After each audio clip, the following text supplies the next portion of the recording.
నల్ల బోర్డు మీద చాక్పీస్తో రాసిన రాతలు కాదు, తెల్ల కాగితం మీద పెన్నుతో రాసిన మాటలు కాదు. ఈరోజు సువర్ణ అక్షరాలతోటి లిఖించబడ్డది కేసీఆర్ గారి నామం తెలంగాణ ప్రజల గుండెల్లో. చెరిపేస్తేందుకు ఇదేమన్నా చాక్పీస్ రాతలు కాదు. ఈ తెలంగాణ గడ్డ మీద భూమి నీరున్నంతసేపు తెలంగాణ ప్రజల గుండెలలో సువర్ణ అక్షరాలతో లిఖించబడ్డ పేరు కేసీఆర్ గారు. మీ కాంగ్రెస్ పార్టీ రాబోయే కాలంలో ఏ ముఖ్యమంత్రిని కానీ చేసే ధైర్యము, చెడిపేసే ధైర్యం కానీ ఆ సత్తా కానీ మీ పార్టీకి లేదు అని చెప్పి నేను చెప్పడం జరుగుతుంది. ఏ మానవాళ్ళు చెరిపేస్తారు మీరు? తెలంగాణలో వెనుకబడిన కులాలన్నీ కూడా అన్ని రంగాల్లో ముందుకు రావాలని చెప్పేసి, సామాజిక ఆర్థికంగా ముందుకు రావాలని చెప్పేసి ప్రప్రథంగా ఏ ముఖ్యమంత్రి చేయని విధంగా కేసీఆర్ గారు బీసీలకు గౌరవం ఇచ్చి కోకాపేటలో 87 ఎకరాల భూమిని ఈరోజు మా ఆత్మగౌరవం పెంచే విధంగా బీసీలకు ఇచ్చిండు.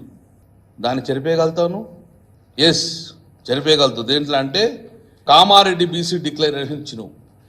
కేసీఆర్ గారు 87 ఎకరాల భూమి ఇచ్చి బీసీ గుండెలలో చెరుగును ముద్ర వేసుకున్నాడు బీసీలలో.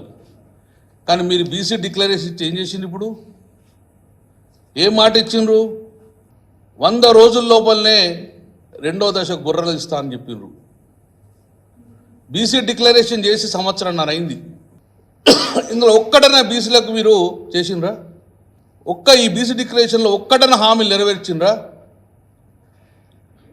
ఈరోజు కేసీఆర్ గారు 87 ఎకరాల భూమి ఇచ్చి మా అందరు కూడా మత్స్య సంపద పెంచి, గొర్రె సంపద పెంచి బీసీలకు ఇంత మంచి అద్భుతమైన మాకు అవకాశం కల్పిస్తే బీసీ డిక్లేర్ చేసుకొని ఈరోజు మోసం చేసిన ఘనత ఈరోజు కాంగ్రెస్ పార్టీ రేవంత్ రెడ్డి గారి సర్కార్ది.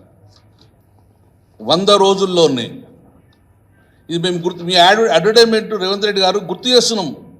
100 రోజుల లోపలనే 2,50,000 ప్రయోజన విలువ మీకు చేస్తానని చెప్పింది. ఇందులో ఇప్పుడు ఈ 6 నెలల్లో ఒక్కటన్నా మీకు ఈ పథకంలో మీరు చేసింది ఒక్కటన్నా మీరు ముందుకు తీసుకుపోయిండ్రా? ఇవన్నీ మభ్యపెట్టేందుకు కూడా చేసిన పథకాలు మీరు మీకు గుర్తు చేస్తున్నాం. సంవత్సరం అవుతుంది, ఇంకొక కరెక్ట్ 6 రోజులు అయితే 1 ఇయర్ అవుతుంది. నారీ న్యాయ్ ఒక్కటన్నా. ఇక మీరు కేసీఆర్ గారు పేరు చెరిపేస్తా అన్నారు. దళిత బంధు తీసుకొచ్చిన పేద ప్రజలలో ఉన్న పేరును చెరగొడతారా మీరు? చెరగొట్టింది ఏం చెప్పన్నా? ఆ పథకాన్ని చెరిపేసింది మీరు. అటువంటి పథకాలను చెరిపేసే పరిస్థితి